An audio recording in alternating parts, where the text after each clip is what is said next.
ఉమ్మడి పశ్చిమ గోదావరి జిల్లా గోపాలపురం మండలంలోని వెల్లచింతలగూడెం గ్రామంలో రాత్రి సంభవించిన తీవ్ర గాలివాన బీభత్సం కారణంగా గ్రామ ప్రజలకు తీవ్ర ఇబ్బందులకు గురిచేస్తుంది. సుమారు 20 ఇళ్లపై పైకప్పులు ఎగిరిపోవడంతో పాటు విద్యుత్ స్తంభాలు నేలకొరిగిన ఘటన చోటు చేసుకుంది. దీనివల్ల విద్యుత్ సరఫరాలో అంతరాయం ఏర్పడింది.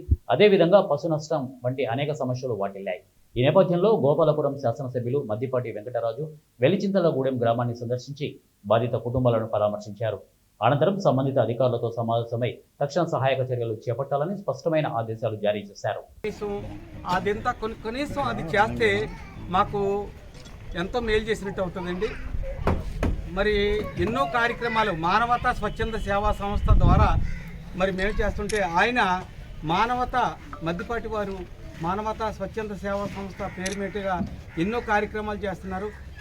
ఈ రోజున మానవతా స్వచ్ఛంద సేవా సంస్థ చైర్మన్ జొన్నగడ్డ రాంబాబు గారు ఈ రోజున అందరికీ నిత్యావసర సరుకులు అదేవిధంగా మరి అన్నదాన కార్యక్రమాలు కూడా చేస్తున్నారు.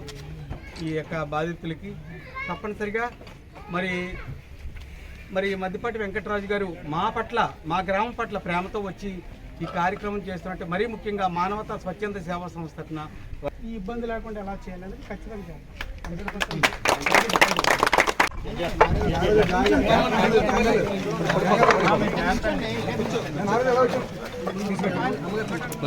కొద్దిగా కెమెరా లించానా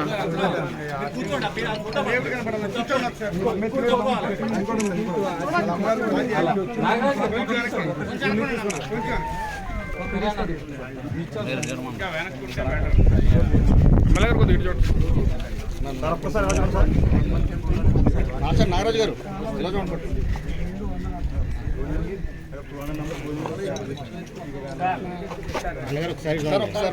సార్ అందరికీ నమస్కారం అండి. మరి గౌరవ